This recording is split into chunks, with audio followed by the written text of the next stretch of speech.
నీటిపారుదల వివరాలు ఆర్థిక విశ్లేషణ. రాష్ట్రంలోని నీటిపారుదల ప్రాజెక్టులకు 2014 వరకు రాష్ట్ర బడ్జెట్ నుండే పూర్తిగా నిధులు కేటాయించారు. అయితే 2014 నుంచి 2023 వరకు నీటిపారుదల ప్రాజెక్టులకు రాష్ట్ర నిధుల శాతం 100% నుంచి 47%కి తగ్గుతూ వచ్చింది. రుణాల నుండి నిధుల శాతం వాటా 2014లో 0% ఉంటే 2023లో 53% పెరిగిన విషయం స్పీకర్ సార్ మీకు తెలియజేస్తున్నాను. రాష్ట్ర ఏర్పాటు తర్వాత బడ్జెట్ కేటాయింపుల్లో నీటిపారుదల శాఖ వాటా 2014 నుంచి 2024 సంవత్సరాల్లో తెలంగాణ జిఎస్డిపి నుంచి నీటిపారుదల ప్రాజెక్టులకు పర్సంటేజ్ వాటాలో క్రమంగా తగ్గుతూ వచ్చింది.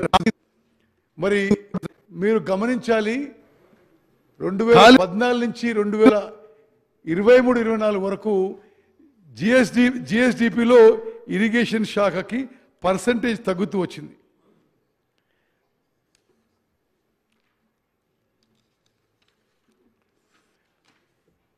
అదేవిధంగా ఈ లోన్ల విషయంలో నేను ప్రత్యేకంగా ఎందుకు ప్రస్తావిస్తున్నానంటే, ఇప్పటి వరకు ఈ ప్రభుత్వం 80 అంటే బడ్జెట్లో కేటాయించింది కాకుండా 84,000 కోట్ల రూపాయల లోన్ తీసుకొచ్చింది.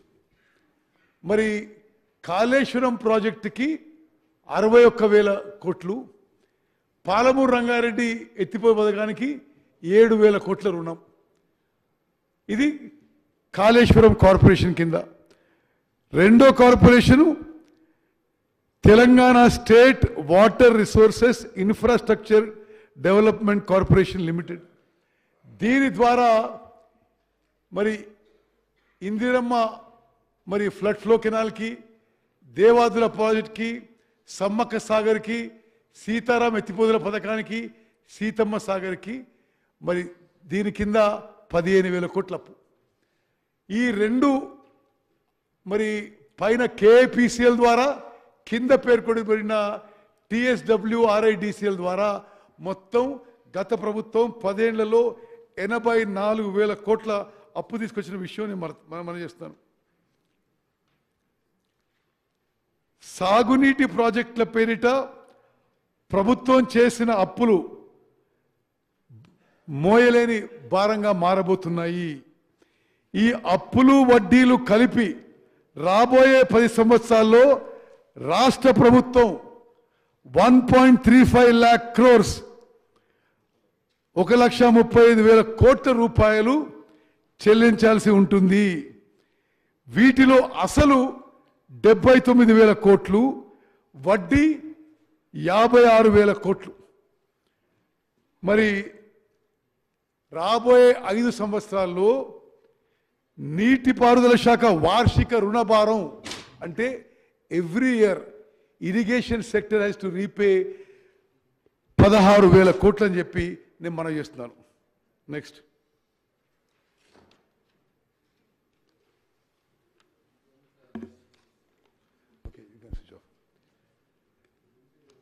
నేను అధ్యక్ష ఇంకో 3-4 మినిట్స్లో 5 మినిట్స్లో సమ్మరైజ్ చేసి ముగిస్తాను. నేను సమ్మరైజ్ చేసేటప్పుడు కొన్ని విషయాలు రిపీట్ చేస్తున్నాను. అది తప్పనిసరిగా మరి తెలంగాణలో ప్రజానీకానికి, రైతులందరికీ తెలియాలనే ఉద్దేశంతో ఈ సమ్మరీలో కొన్ని విషయాలు రిపీట్ చేస్తున్నాను. తెలంగాణ రాష్ట్రం 2014లో ఏర్పాటైనప్పటి నుంచి సాగునీటి ప్రాజెక్టులపై అప్పటి ప్రభుత్వం భారీగా ఖర్చు చేసింది. కానీ వచ్చిన సామాజిక ఆర్థిక ప్రయోజనానికి పెట్టిన ఖర్చుకి పొంతన లేదు. దీనివల్ల రాష్ట్ర ఖజానాపై తీవ్రమైన భారం పడింది. దీనికి ప్రధాన కారణం సరైన ప్రణాళిక లేకుండా అనేక నీటిపారుదల ప్రాజెక్టులను ఒకేసారి చేపట్టడం వల్ల అవి అసంపూర్తిగా ఉండి చివరి ఆయకట్టు రైతులకు సకాలంలో నీటిని అందించలేని పరిస్థితి ఏర్పడింది. నేను ముందు చెప్పిన విషయం ఫిగర్ ఒకసారి నేను మరి సభ్యులందరికీ ఒకసారి గుర్తు చేస్తున్నా. తెలంగాణ రాష్ట్రం ఏర్పడిన తర్వాత 1,81,000 కోట్లు ఖర్చు చేసినప్పటికీ కేవలం 15 లక్షల ఎకరాలు మాత్రమే సాగులోకి వచ్చింది. అనగా ఎకరాకు సుమారు 11,44,000 రూపాయలు భారీ ఖర్చు అయింది. మరి 2014 ముందు తెలంగాణ ప్రాంతంలో నీటిపారుదల ప్రాజెక్టులపై 54,000 కోట్లు ఖర్చు పెట్టి 57 లక్షల ఎకరాల ఆయకట్టు సాగునీటి వసతి అందించబడింది. అధ్యక్ష, మీకు ఒక ఉదాహరణ చెప్తా. వాళ్ళది ఎంత అనాలోచితం, ఎంత వితౌట్ ప్లాన్. ఇది పోయిన సంవత్సరం గత ప్రభుత్వం యొక్క బడ్జెట్లో జస్ట్ 1 year బ్యాక్ వాళ్ళు ప్రజెంట్ చేసింది. దాంట్లో ఏమంటారు అధ్యక్ష, 2023-24లో అంటే ఇప్పుడు పూర్తి కావాలి 17.21 లక్షల ఎకరాలు కొత్త ఆయకట్టు సృష్టిస్తామని చెప్పి పోయిన బడ్జెట్ బుక్లో చెప్పారు. వాస్తవంగా సృష్టించాక అధ్యక్ష 17.21 lakh acres కొత్త ఇరిగేషన్ పొటెన్షియల్ మరి క్రియేట్ చేస్తామని చెప్పి వాస్తవంగా ఎంత క్రియేట్ చేసిండ్రు? 500 ఎకరాలకి అధ్యక్ష. 2023-24లో 17.21 లక్షల ఎకరాల ఆయకట్టుకు నీరు అందించవలసి ఉండగా ఇది పోయినసారి ప్రింటెడ్ బడ్జెట్ బుక్. కేవలం 500 ఎకరాల ఆయకట్టు మాత్రమే నీటి సామర్థ్యం సృష్టించగలిగారు. కాళేశ్వరం ప్రాజెక్టుపై ఇప్పటి వరకు మొత్తం 93,872 కోట్ల ఖర్చు చేసి కేవలం 98,590 ఎకరాలు మాత్రమే కొత్త ఆయకట్టుకు నీరు ఇవ్వడం జరిగింది. బ్యారేజీలు, పంప్ హౌజులు, సబ్స్టేషన్లు నిర్మించడం తప్ప రైతుకి నీరు అందించాలనే చిత్తశుద్ధి కనిపించలేదు. ఆయకట్టుకి నీరు అందించేందుకు అవసరమైన డిస్ట్రిబ్యూట్లు, కాలువలు నిర్మించాలనే ఆలోచన లేకుండా పనులు జరిగాయి. అంతేకాకుండా పాలమూరు రంగారెడ్డి ఎత్తిపోతల పథకం, సీతారామ ఎత్తిపోతల పథకం కింద మరియు సీతమ్మ సాగర్ ప్రాజెక్టు వంటి ఇతర మూలధన వ్యయంతో కూడిన నీటిపారుదల ప్రాజెక్టులపై 36,000 కోట్లు ఖర్చు పెడితే ఇప్పటి వరకు ఒక్కెకరానికి కూడా నీరు అందించలేదు. పాలమూరు రంగారెడ్డి ప్రాజెక్టు, సీతారామ ఎత్తిపోతల ప్రాజెక్టు, సీతమ్మ సాగర్ ప్రాజెక్టు మీద ఖర్చు పెట్టింది 36,000 కోట్లు. కొత్తగా ఆయకట్టు క్రియేట్ చేసింది 0. రీడిజైనింగ్తో పాటు కొత్త ప్రాజెక్టుల ప్లానింగ్ లోపాలు, పాత ప్రాజెక్టుల నిర్వహణకి గత ప్రభుత్వం పట్టించుకోలేదు. దీంతో గత 10 ఏళ్లలో సాగునీటి ప్రాజెక్టుల మనుగడ ప్రశ్నార్థకంగా మారింది. కడెం ప్రాజెక్టు నిర్వహణకు పట్టించుకోకుండా 15వ నెంబర్ గేట్ కౌంటర్ వెయిట్ కొట్టుకుపోయింది. ఆ గేటుని కిందికి దించే అవకాశం లేకుండా పోయింది. దీంతో నీళ్ళని కిందికి వదిలేయాల్సి వచ్చింది. ఫలితంగా ఈ యాసంగిలో ఆ ప్రాజెక్టు కింద 65,000 ఎకరాలకు క్రాప్ హాలిడే ఇవ్వాల్సి వచ్చింది. 2019 అక్టోబర్లో మూసీ ప్రాజెక్టు గేట్ కొట్టుకుపోయింది. ప్రాజెక్టు ఆపరేషన్ను కనీసం పట్టించుకోకపోవడంతోనే ఈ పరిస్థితి తలెత్తింది. అదే ఏడాది డిసెంబర్ 31న వనపర్తి జిల్లాలోని సరళా సాగర్ ప్రాజెక్టు గండిపడింది.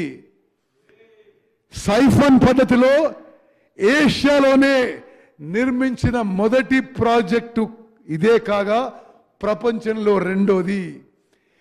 దీని నిర్వహణ పట్టించుకోకపోవడంతో ప్రాజెక్టుకు గండిపడ్డది.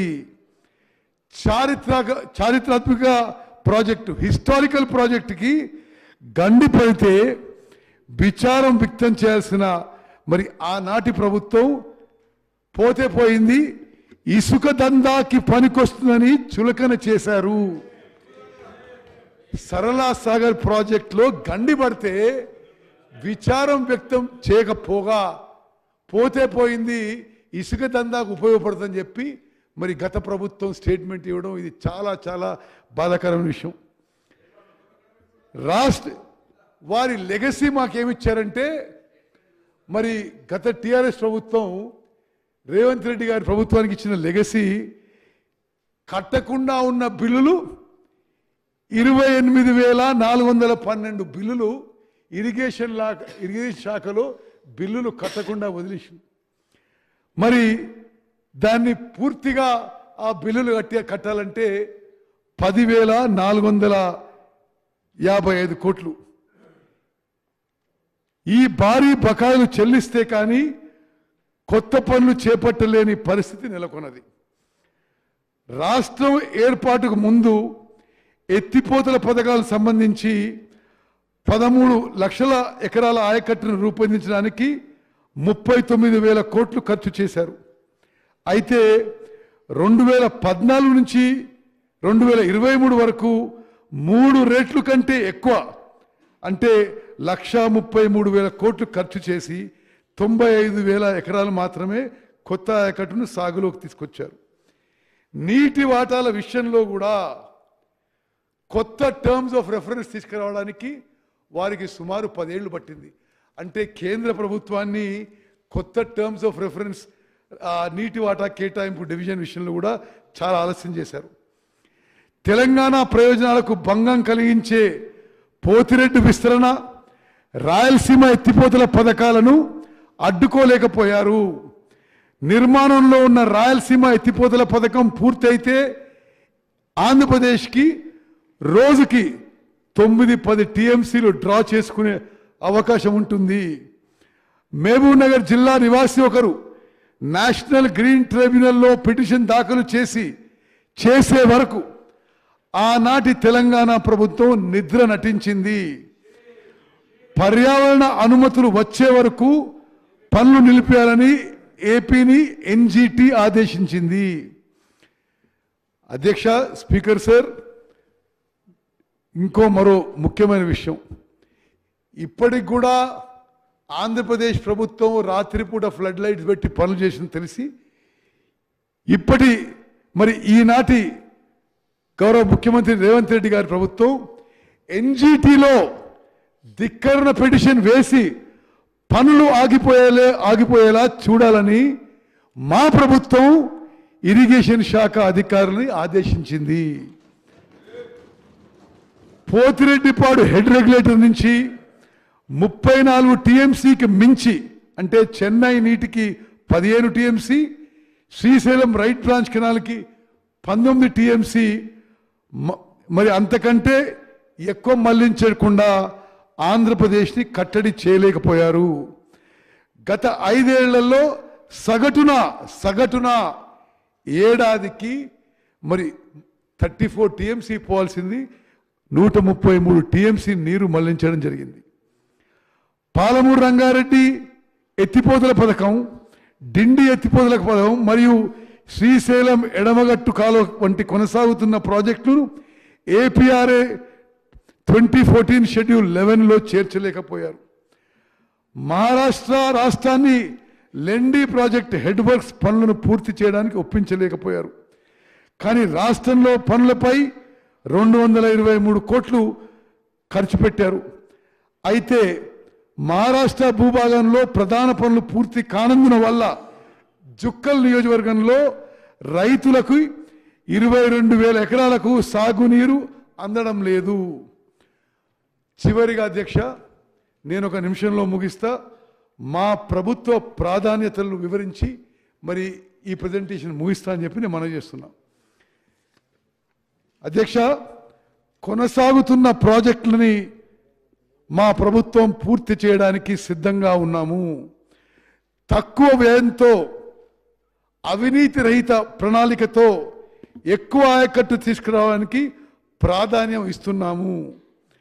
పెండింగ్లో ఉన్న కల్వకుర్తి ఎత్తిపోతల పథకం, భీమా ఎత్తిపోతల పథకం, నెట్టంపాడు ఎత్తిపోతల పథకం, కోయిల్ సాగర్ ఎత్తిపోతల పథకం, Kodangal Narayanpet lift irrigation scheme, Chinna Kaleshwaram project, AMRP SLBC, Sripada Yellampalli project, Indiramma వరద కాలువ, మిడ్ మానేర్, కొమరం భీం, దేవాదుల, గౌరవెల్లి రిజర్వాయర్ ప్రాజెక్టులని ఫాస్ట్ ట్రాక్లో తీసుకొని వీలైనంత తొందరగా పూర్తి చేసే ప్రయత్నం చేస్తున్నాము. డిండి వచ్చింది సరే, డిండి ప్రాజెక్ట్ కూడా యాడ్ చేస్తాం. సరే, పాలమూరు రంగారెడ్డి ఎత్తిపోతల పథకానికి కేంద్ర ప్రభుత్వం నుంచి నిధులు ఇప్పించడానికి గౌరవ ముఖ్యమంత్రి గారు, నేను, కేంద్ర వాటర్ రిసోర్సెస్ మినిస్టర్ షెకావత్ గారిని మరి రిప్రజెంట్ చేయగా వారు పాలమూరు రంగారెడ్డికి ఏబిపి పిఎంకేఎస్వై స్కీమ్లో మరి ఫండ్స్ ఇస్తామని హామీ ఇచ్చారు. ఆ విషయంలో మేము ఫాలోఅప్ చేస్తున్న విషయం నేను మనం చేస్తున్నాను. తెలంగాణ ప్రయోజనాలకి, తెలంగాణ రైతాంగ ప్రయోజనాలకి మా ప్రభుత్వం కట్టుబడి ఉంది. కృష్ణా నదీ జలాలకు సంబంధించి న్యాయపరంగా రాష్ట్రానికి రావాల్సిన నీటి వాటాను సాధించేందుకు చర్యలు తీసుకుంటాము. నిరాధారణకు గురైన కృష్ణా ప్రాజెక్టులు పూర్తి చేసి దక్షిణ తెలంగాణ ప్రాంతంలో ఆయకట్టుకి సాగునీటిని అందించి రైతులకి అండగా నిలబడతాము. జవాబుదారీతనం, పారదర్శకతో మా ప్రభుత్వం పనిచేస్తుంది.